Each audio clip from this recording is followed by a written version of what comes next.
So hello everyone, this is Ankita Shukla. I hope you all are doing well. And आज का हमारा topic क्या है? DPSP and fundamental duties. तो टॉपिक स्टार्ट करने के पहले डिस्क्लेमर वाली बातें कर लेते हैं। तो डिस्क्लेमर वाली बातें ये हैं कि ये जो नोट्स है, ये परमार सर की बैच के नोट्स हैं, जिनको मैं यहाँ पे रिवाइज करती हूँ ऑनलाइन, सो दैट जो मेरे तरीके हैं या जो मेरी ट्रिक्स होती हैं बीच बीच में, या जो सर की ट्रिक्स हैं, उन सबको मिला के अगर आपका रिविजन हो पाए और आप उससे कुछ अपना निकाल सकें अच्छी चीज़ें, तो आप भी अपना रिवीजन कर सकते हैं मेरे साथ में। तो बस इतना सा था डिस्क्लेमर में, और इस पूरे नोट्स वगैरह का क्रेडिट परमार सर को जाता है। तो बस चलिए अब बात करते हैं अपने टॉपिक पे, DPSP and fundamental duties. DPSP पहले स्टार्ट कर लेंगे। डीपीएसपी पार्ट नंबर 4 कैसे पता करेंगे कि पार्ट नंबर 4 में आ रहा है डीपीएसपी? कैसे याद रखेंगे? डीपीएसपी 4 लेटर हैं, तो हमारा है पार्ट नंबर 4। ठीक है, याद हो गया। अब डीपीएसपी है क्या? Directory principle of state policy. मतलब ये वो निर्देश है, जब संविधान बनाया गया उस टाइम पे बहुत सारी चीज़ें थी जो हम लागू नहीं कर सकते थे, क्योंकि हमारे पास में इतना पैसा नहीं था। ठीक है, तो तब ये सोचा गया कि कुछ चीज़ें टू डू लिस्ट में डाल देते हैं कि ये आगे करा जाएगा। जैसे नहीं हम लोग टू डू लिस्ट बनाते हैं कि हमें आगे आगे ये करना है, वैसे ये टू डू लिस्ट है संविधान की डीपीएसपी, जो कि आगे आने वाली सरकारों या आगे आने वाले जनरेशन्स के लिए एक निर्देश थे कि आपको ऐसे ऐसे ये काम जरूर से जरूर करते हैं धीरे धीरे, जैसे जैसे इंडिया डेवलप होता जाएगा, भारत डेवलप होता जाएगा। तो ये इस तरह के राज्य के को निर्देश थे। तो इसमें क्या है, जैसे कि लोगों को काम देना, अच्छे वेजेस देना, एटसेट्रा एटसेट्रा, इस तरह की जो चीज़ें थी वो इसमें लिखी गई थी कि धीरे धीरे इन सबको लागू करते जाना। तो इसका एक और यूज़ होता है कि check constitutional value of any law. जैसे कोई लॉ बनाया गया तो उसकी कॉन्स्टिट्यूशनल वैल्यू की, ये कॉन्स्टिट्यूशन के अकॉर्डिंग सही है या नहीं है, तो इसको चेक करने के लिए डीपीएसपी से मैच किया जाता है कि क्या इसके बारे में डीपीएसपी में कहीं कुछ लिखा हुआ है। अगर लिखा है, इसका मतलब जैसे शिक्षा के लिए अगर कोई रूल बन रहा है, तो हमने देखा कि क्या शिक्षा के लिए कोई डीपीएसपी में आर्टिकल है, लिखा हुआ है कि हमें ये करना है। तो अगर है तो फिर बहुत अच्छी बात है, वो कॉन्स्टिट्यूशनल वैल्यू है उसकी। तो इसका यूज़ इस तरह से भी किया जाता है। Article number 36 to article number 51 के बीच में डीपीएसपी आते हैं, और डीपीएसपी को हमने आयरलैंड से लिया हुआ है। आयरलैंड से हमने क्या-क्या याद किया था? 3 चीज़ें याद की थी। आर से राज्यसभा हो जाता है, एलोकेशन ऑफ सीट इन राज्यसभा। ई से हो जाता है इलेक्शन, इलेक्शन मतलब election of president. And D से हो जाता है डीपीएसपी, मतलब director Prince director principle of state policy. ठीक है? आर्टिकल नंबर 36 क्या कहता है? हम स्टार्ट करते हैं। आर्टिकल नंबर 36 थे, तो आर्टिकल नंबर 36 कहता है मीनिंग ऑफ स्टेट। आपको याद होगा कि जब हमने फंडामेंटल राइट्स पढ़े थे, तब भी हमने पढ़ा था कि आर्टिकल नंबर 12 में डेफिनेशन ऑफ स्टेट दी गई थी, और वहाँ पे भी स्टेट की डेफिनेशन क्या थी? प्रदेश नहीं था, राज्य था। राज्य कौन सा राज्य? पूरा भारत राज्य, भारत गणराज्य जो है, ये पूरे भारत की बात होती है जब भी यहाँ पे कॉन्स्टिट्यूशन में स्टेट वर्ड लिखा होता है। सब जगह नहीं, लेकिन कुछ जगह पे स्टेट का मतलब प्रदेश भी होता है।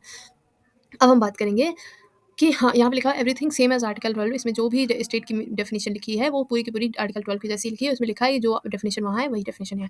एग्जाम्पल क्या है? गवर्नमेंट बॉडीज, सेंट्रल गवर्नमेंट, ये तो मैं पहले भी बता चुकी हूँ उसमें, कि जितनी भी चीज़ें भारत की टेरिटरी के अंदर आती हैं, वो सारी की सारी स्टेट कही जाती है, स्टेट का हिस्सा कही जाती है। ठीक है? Article number 36 sorry, article number 37 क्या कहता है? They are non justiciable. मतलब क्या हो गया कि वो वाद योग नहीं है, इनको डीपीएसपी को लेके हम कोर्ट नहीं जा सकते। जैसे फंडामेंटल राइट्स के नहीं हमारे अगर दिए जा रहे थे, या फंडामेंटल राइट्स अगर हमारे वायलेट होते हैं, तो हम जा सकते हैं कोर्ट कि भाई हमें समान अधिकार नहीं मिल रहे हैं, हमें ये नहीं मिल रहा है, वो नहीं मिल रहा है। लेकिन डीपीएसपी के आधार पे हम नहीं जा सकते। डीपीएसपी में बहुत सारी चीज़ें लिखी हैं जो कि करनी है, और वो हुई नहीं है सारी की सारी अभी तक।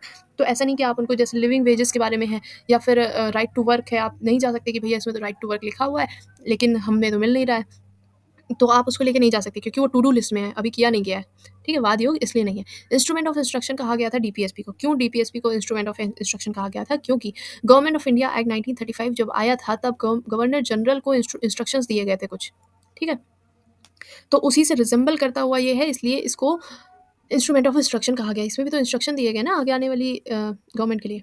इसको नोवेल फीचर ऑफ कॉन्स्टिट्यूशन कहा है, बी आर अम्बेडकर ने कहा था इसको novel feature of constitution. And Granville Austin ने डीपीएसपी को क्या कहा था? Conscience of the constitution. Conscience of the constitution किसने कहा था? ग्रेनविल ऑस्टिन ने। ग्रेनविल ऑस्टिन ने एक और चीज़ कही थी हमारे फेडरलिज्म को लेके, इंडिया के फेडरलिज्म को लेके, कि कोऑपरेटिव फेडरलिज्म है। हमारे इंडिया के फेडरलिज्म को कोऑपरेटिव फेडरलिज्म कहा था, और हमारे इंडिया के ही फेडरलिज्म को क्वासी फेडरल कहा था केसी वेरे ने। केसी वेरे, ये तो हम पढ़ चुके हैं केसी वेरे के बारे में पिछले क्लासेस में। DPSP seek to establish a welfare state. मतलब ये एक लोक कल्याण का पथ है, और लोक कल्याणकारी राज्य बनाने का या उसको स्टैब्लिश करने का इनका उद्देश्य है डीपीएसपी का। Establish social and economic democracy. तो ये सोशल एंड इकोनॉमिक डेमोक्रेसी को इस्टैब्लिश करने का भी इनका लक्ष्य है, जबकि फंडामेंटल राइट्स जो है वो पॉलिटिकल डेमोक्रेसी इस्टैब्लिश करते हैं। अब हम स्टार्टिंग से पूरा का पूरा पढ़ना शुरू करते हैं। ये आर्टिकल नंबर 39 नहीं, आर्टिकल नंबर 38 है। ठीक है? गलती से लिख गया होगा नोट्स में। तो आर्टिकल नंबर 38, 39, ये पूरे के पूरे पहले मैं ट्रिक से बता दूँ, उसके बाद में फिर हम पढ़ेंगे कि क्या-क्या है। तो बस इतना याद रखिए कि वेलफेयर मतलब लोक कल्याण के काम के लिए, लोक कल्याणकारी काम के लिए एक एलडीसी मतलब लोअर डिवीज़न क्लर्क जाता है अपने पब्लिक हेल्थ कमीशन या पब्लिक हेल्थ ऑफिस जो भी याद करिए, पब्लिक हेल्थ कमीशन के ऑफिस से निकलता है। तो वो आप सुनिए फिर से सुनते हैं। वेलफेयर के लिए एक लोअर डिवीज़न क्लर्क अपने पब्लिक हेल्थ कमीशन के ऑफिस से निकलता है और बाहर देखता है कि लोग आपस में बहुत लड़े मरे जा रहे हैं, इतनी लड़ाइयाँ कर रहे हैं, काम-धंधे छोड़ के सब सिर्फ़ लड़ाइयाँ ही लड़ाइयाँ कर रहे हैं और सबके क्योंकि इतने सारे केसेस फँसे हुए हैं। तो इसने सोचा पहले इन सबको लड़ाइयों से मुक्त करें, उसके बाद ही इनको कुछ भला इनका कर सकते हैं। तो उसने क्या किया, इन सबको फ्री लीगल एड दे दी। फ्री लीगल एड का मतलब एक्चुअल मीनिंग क्या होता है कि वकील मिलेगा सरकारी, ठीक है? तो सबको फ्री लीगल एड दे दी। फ्री लीगल एड मिलके भी क्या हो जाएगा, इसने सोचा कि इनका निपटारा कौन करेगा करेगा? तो इसने क्या किया, पंचायत पंचायत बना दी कि चलो पंचायत में इनका निपटारा हो जाएगा, केसेस सारे सुलझ जाएँगे, लड़ाई झगड़ा सब खत्म हो जाएगा। जब पंचायत ने इनका लड़ाई से झगड़ा सब सुलझा दिया क्योंकि फ्री लीगल एड भी मिल चुकी थी। तब ये सारे के सारे खाली हो गए। अब इतने सारे लोग खाली हो चुके हैं जो पहले लड़ झगड़ रहे थे, तो अब इनको काम भी चाहिए। तो इन्होंने यहाँ पे इसने एलडीसी जो था, उसने इनको राइट टू वर्क दे दिया कि चलो तुम्हें काम करने का अधिकार है और तुम काम करो। इन सबको काम दिया और राइट टू वर्क दिया। जब राइट टू वर्क मिल गया, तब इसने सोचा चलो देख लें, काम तो हमने इनको दे दिया, हक भी दे दिया काम करने का, लेकिन ये देखें कि क्या इनको जस्ट एंड ह्यूमेन कंडीशंस मिल रही हैं काम करने के टाइम पे और क्या इनको मैटरनिटी लीव्स मिल रही हैं महिलाओं को। तो इसने चेक किया कि मतलब काम करने योग्य इंसानों के रहने योग्य ऐसी कंडीशंस हैं जहाँ पे काम किया जा सकता है, मैटरनिटी लीव्स मिल रही हैं। तो उसने जब ये चेक किया तो उसने सोचा अच्छा ये सब तो चेक कर लिया है, लेकिन क्या अच्छी मतलब एटमॉस्फेयर देके, ह्यूमन कंडीशंस देके क्या फ्री में थोड़ा ना तो नहीं काम करा ले रहे हैं। तो इसने लिविंग वेजेस चेक किया कि क्या इनको जीने योग्य अपना अ, लालन पालन करने योग्य पैसे मिल रहे हैं, लिविंग वेजेस मिल रहे हैं। तो इसने पहले लिविंग वेजेस चेक किया आर्टिकल नंबर 43 के तहत। फिर जब इसने लिविंग वेजेस चेक कर लिया, फिर इसने सोचा ऐसा तो नहीं पैसे के नाम पे फिर ये लोग इनसे कुछ भी करवाए ले रहे हैं काम। तो यहाँ पे इसने चेक किया कि participation of workers in the management of industries है कि नहीं है। मतलब इंडस्ट्री के मैनेजमेंट में वर्कर्स का पार्टिसिपेशन है कि नहीं है, कि इनकी मर्ज़ी थोड़ी बहुत चल रही है कि ये काम हमें करना है, नहीं करना है, ये सारी चीज़ें हैं कि नहीं है। उसने यहाँ पे आर्टिकल नंबर 43 ए में ये चेक किया। इसके बाद में आर्टिकल नंबर 43 बी भी है जिसमें वर्कर्स की कोऑपरेटिव सोसाइटी भी बना के दी गई, ठीक है? तो इस तरह से याद रखना है। अब इन सबको हम खोलेंगे धीरे-धीरे। तो आर्टिकल नंबर 38 क्या कहता है, वेलफेयर ऑफ स्टेट मतलब स्टेट का हमें कल्याण करना है, लोक कल्याण, लोगों का सबका अच्छा करना है। ऐसा हमारा पहला डीपीएसपी आर्टिकल नंबर 38 कहता है। इसके बाद में आर्टिकल नंबर 39 में पूरे 6-6 हैं पार्ट्स। तो सब क्लॉज़ हम सारे के सारे 6 पार्ट्स देख लेंगे। 39 एलडीसीपीएचसी इसमें क्या कहता है? पहला वाला कहता है कि men women equal rights to an adequate mean of livelihood मतलब मेन वुमेन और सबको बराबर अधिकार है जीने के, लाइवलीहुड के, या फिर जो भी आपका जीवन है मतलब पूर्ण समान अधिकार से आप अपने जीवन को जी सकते हैं। जैसे कि मेंस जी रहे हैं वैसे ही वुमेन जिएँगी, ठीक है? मटेरियल रिसोर्सेज इक्वल डिस्ट्रीब्यूशन, इसमें कहा गया equal distribution of material resources मतलब जब कोई चीज़ जैसे कि कुछ बट रहा है, कोई सब्सिडी मिल रही है, तो उस ग्रुप के लोगों को सबको इक्वल इक्वल मिलना चाहिए, नहीं किसी को ज़्यादा किसी को कम। हाँ, अपनी ज़रूरतों के हिसाब से कम ज़्यादा हो सकता है, लेकिन इक्वल ही मिलेगा एक पर्टिकुलर पर्सन को, ठीक है? कंसंट्रेशन से रिलेटेड क्या चीज़ थी कि economic system should not result in concentration of wealth मतलब हमारा इकोनॉमिक सिस्टम ऐसा नहीं होना चाहिए कि हमारा वेल्थ जो है वो किसी एक पोर्शन में चला जाए। जैसे कि सिर्फ़ कुछ लोग ही अमीर हुए जा रहे हैं, बाकी सारे के सारे बेकार हैं, गरीब रहे जा रहे हैं। तो कंसंट्रेशन ऑफ वेल्थ मतलब सारा का सारा पैसा एक ही कुछ सीमित लोगों तक ना इकट्ठा हो जाए, इस बात का भी ध्यान रखना है। तो कंसंट्रेशन से हम सी याद कर लेंगे। Pay for equal work for both sexes मतलब male and female equal pay for equal work both men and women मतलब ये है कि आपको पेमेंट करनी है अगर आप महिला एंड पुरुष दोनों अगर इक्वल काम कर रहे हैं तो उन्हें इक्वल पैसे मिलने चाहिए, जो कि नहीं होता है अभी तक। काफ़ी ऑफिसेज एंड जो कि स्कूल वगैरह होते हैं, टीचर्स की फीस टीचर्स की जो सैलरी होती है वो कम होती है मेल टीचर से, फीमेल वालों की कम होती है, ठीक है? Health of workers and do not abuse tender children in industries, ये भी है हेल्थ के बारे में है, जो वर्कर्स काम कर रहे हैं उनकी हेल्थ के बारे में इसमें बात की गई। चिल्ड्रन क्या है, चिल्ड्रन को हेल्दी मैनर में वो करना है, अपने आप को डेवलप करने का अधिकार मिलना चाहिए, ठीक है? तो यहाँ पे एलडीसी एंड पीएचसी तीनों हो गया। एलडीसी, पीएचसी उसके बाद में आर्टिकल नंबर 39 ए में क्या है, फ्री लीगल एड है, मतलब आपको सरकारी वकील मिलने लगेगा फ्री वाला, ठीक है? यहाँ पे तो लिखा नहीं है कहीं पे 39 फ्री लीगल एड, ठीक है? तो जो सरकारी वकील मिल जाता है वो फ्री लीगल एड ही के अंतर्गत आता है। एंड आर्टिकल नंबर 40 पंचायत, ये इंपॉर्टेंट है। आर्टिकल नंबर 40 पंचायत हाँ, आर्टिकल नंबर 40 पंचायत इसको आप मैंने तो ऐसे याद किया था कि आर्टिकल नंबर 40 को कहते हैं 40 चायत, और पंचायत में मतलब मैंने ऐसे याद किया था कि 40 लोग आगे बैठे हुए हैं, मतलब 5 पंच बैठे हैं, पंच और उसके बाद में चायत 40 आया चायत ऐसे करके। कुछ भी बना के मैंने याद किया था, लेकिन आपको तो पूरी की पूरी ट्रिक मिली हुई, तो आप पूरा याद कर सकते हैं। आर्टिकल नंबर 41 में क्या है, राइट टू वर्क, ये सीधा-सीधा है, मैं बता चुकी हूँ। आर्टिकल नंबर 42 में just and human condition, maternity leaves आ गई।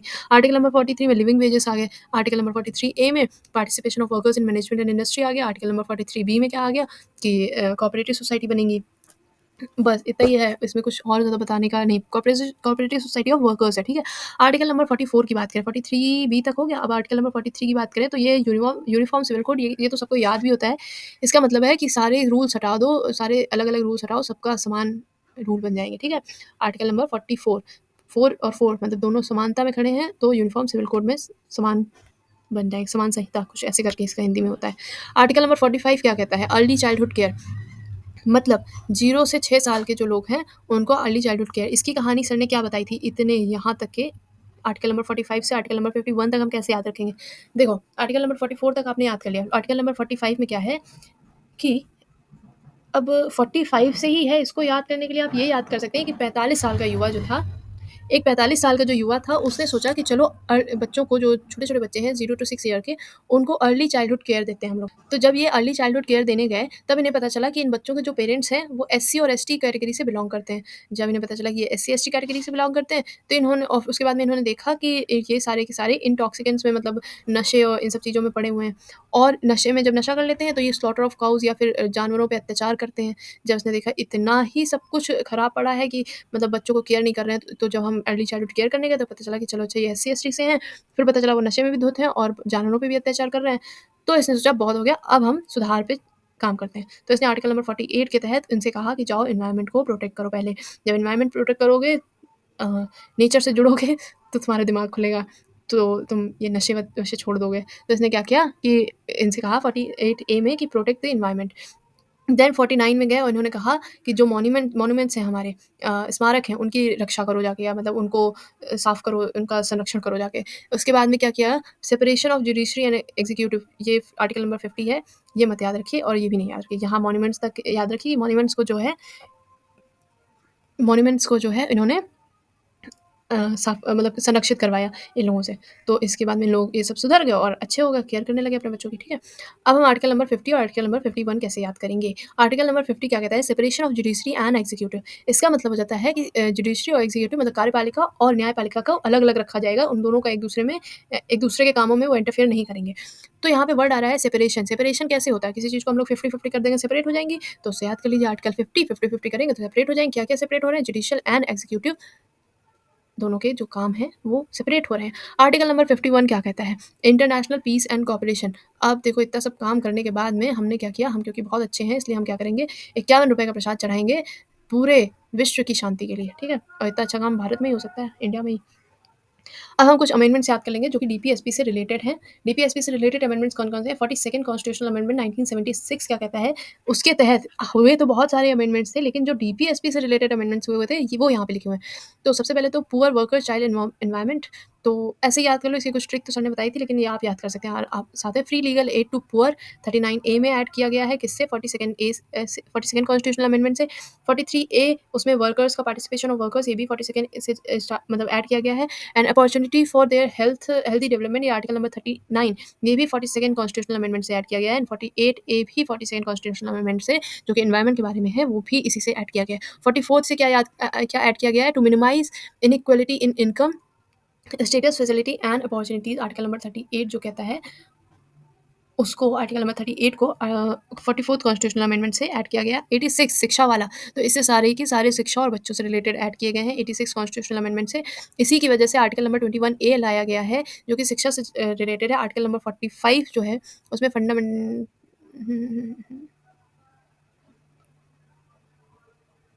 चेंजेस में, अच्छा, जो आर्टिकल नंबर 45 में जो बातें कही गई हैं, उसके आधार पे इन इसमें 3 चेंजेस किए गए हैं। फंडामेंटल राइट्स में कहाँ पे, ये आर्टिकल नंबर 21 ए जोड़ा गया था इसी कॉन्स्टिट्यूशनल अमेंडमेंट के तहत। और डीपीएसपी में भी चेंजेस किए गए हैं और फंडामेंटल ड्यूटीज़ में भी किए गए हैं। डीपीएसपी में आर्टिकल नंबर 45 जो चेंज किया गया है, ठीक है? 0 टू 6 हमने अर्ली चाइल्डहुड केयर दिया है। आर्टिकल नंबर 51 ए के में क्या कहा गया है कि गार्जियंस की जो ड्यूटी है, ये फंडामेंटल ड्यूटी के अंतर्गत लास्ट वाला जो है, उसमें कहा गया है, लास्ट वाली जो ड्यूटी है, उसमें कहा गया है कि गार्जियंस की ड्यूटी है कि 6 से 14 साल के बच्चों को आप एजुकेशन प्रोवाइड करेंगे। क्या नहीं करेंगे तो जेल भेज दिए जाएंगे? नहीं भेज दिए जाएंगे, क्योंकि यहाँ पे ये फंडामेंटल ड्यूटी के तहत आता है और फंडामेंटल ड्यूटीज़ में जेल नहीं जाता होती है, ठीक है। 97th कॉन्स्टिट्यूशनल अमेंडमेंट में हमने कोऑपरेटिव सोसाइटीज़ बनाई थी, एस से 7 एस से सोसाइटी, ठीक है।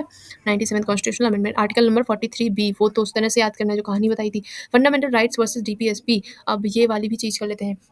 सो एक केस था चंपाकम, हाँ, चंपाकम दोराई राजन केस 1951 में हुआ था।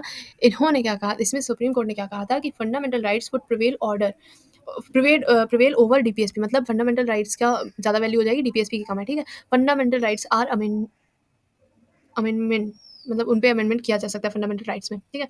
गोलकनाथ केस 1967 हुआ, उसमें कहा गया कि पार्लियामेंट जो है वो फंडामेंटल राइट्स को नहीं ले सकती है, मतलब छीन नहीं सकती है, और 24th कॉन्स्टिट्यूशनल अमेंडमेंट करा गया, जिस जो कि पार्लियामेंट ने कर दिया, और पार्लियामेंट ने कहा पार्लियामेंट जो है वो फंडामेंटल राइट्स को अमेंड कर सकती है। यहाँ पे टेक अवे नहीं है, यहाँ पे अमेंड करके ऐसा कोई अमेंडमेंट नहीं कर सकती है जिससे फंडामेंटल राइट्स लिए जाएँ, ऐसा इसमें गोलकनाथ केस में कहा गया था। उसके बाद में 24th कॉन्स्टिट्यूशनल अमेंडमेंट में कहा गया कि parliament can amend fundamental rights, and 25th constitutional amendment कर दिया इसने तुरंत। उसमें कहा कि no law which seek to implement article 39 BC shall be declare null and void on the grounds of article 14 and article 19। ये वाला बहुत लंबा सा है, इसको एक्सप्लेन करना इतना ज़रूरी नहीं, क्योंकि एसएससी को उसमें से ये आने नहीं वाला है, ठीक है। तो इसको मैं यहाँ पर छोड़ रही हूँ, और अगर इसको समझना है तो आर्टिकल नंबर 39 BC पढ़िए और 14-19 पढ़िए, वो आप कनेक्ट कर लेंगे, समझ जाएंगे, ठीक है। No such law shall be question in any court, ठीक है। मतलब चलो बाद में बताएंगे। केशवानंद भारती केबीसी केस जो है 1973, इसमें 13 जजेस बैठे थे, तो 13 जजेस की बेंच थी। Parliament can amend fundamental rights however must know disturb the basic structure, ये सब हम पढ़ चुके हैं कि बेसिक स्ट्रक्चर नहीं वो होना चाहिए। 24th कॉन्स्टिट्यूशनल अमेंडमेंट वाली जो बात थी, 25th कॉन्स्टिट्यूशनल अमेंडमेंट का पहला प्रोविजन जो है उसको मान लिया गया है, लेकिन दूसरा वाला जो था वो नहीं माना गया है, उसे अनकॉन्स्टिट्यूशनल कह दिया गया है। मतलब यहाँ पे बेसिकली एट द लास्ट ये कहा गया है कि सब कुछ कर लो, बेसिक स्ट्रक्चर मत छुओ। मिनर्वा मिल केस में क्या कहा गया है, Indian constitution is found on the bed rock of the balance between fundamental rights and DPSP, मतलब इन जो कॉन्स्टिट्यूशन है, जो लोग हैं, मतलब जो लॉ बना रहे हैं पार्लियामेंट जो भी है, उनको फंडामेंटल राइट्स एंड डीपीएसपी के बीच में बैलेंस बना के चलना चाहिए।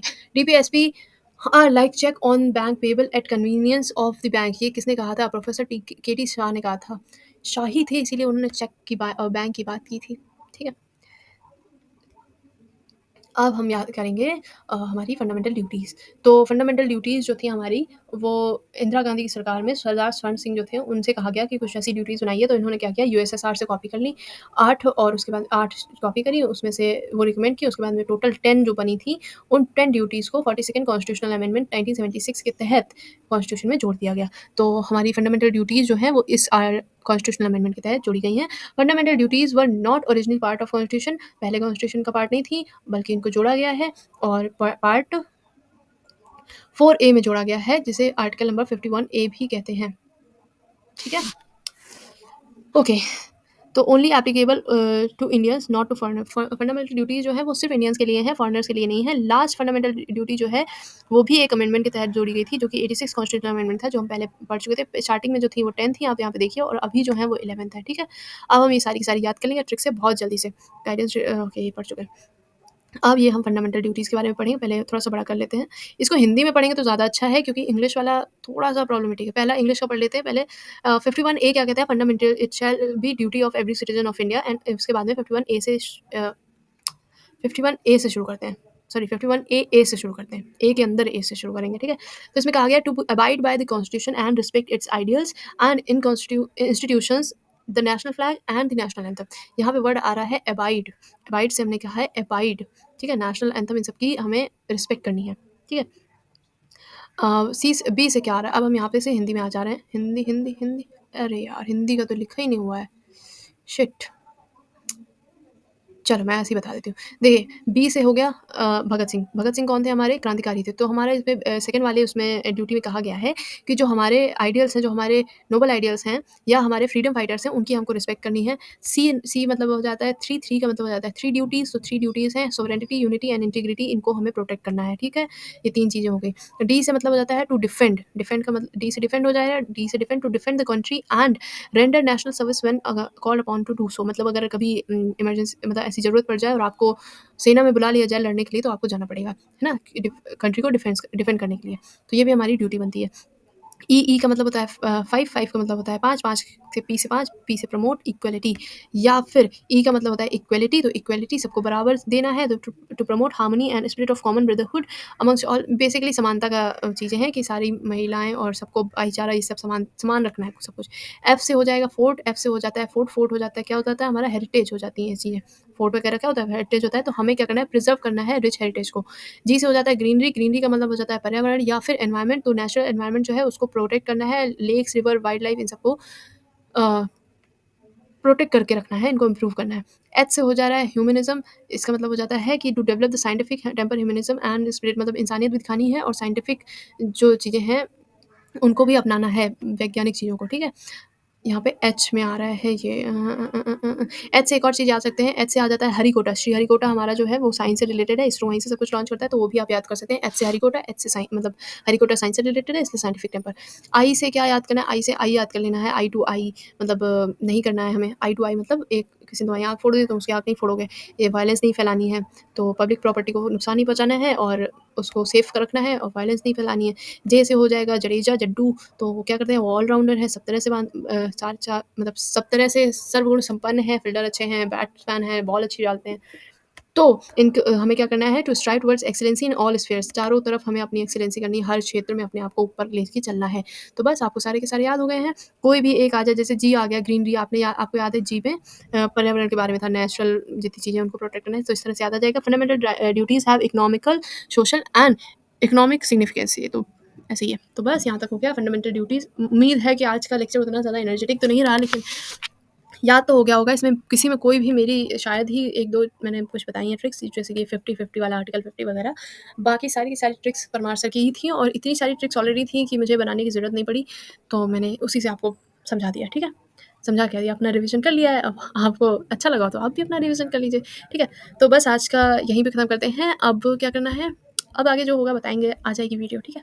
चलिए, तब तक के लिए बाय-बाय, ऐश करिए और पढ़ाई करते रहिए, टेंशन नहीं लेनी है।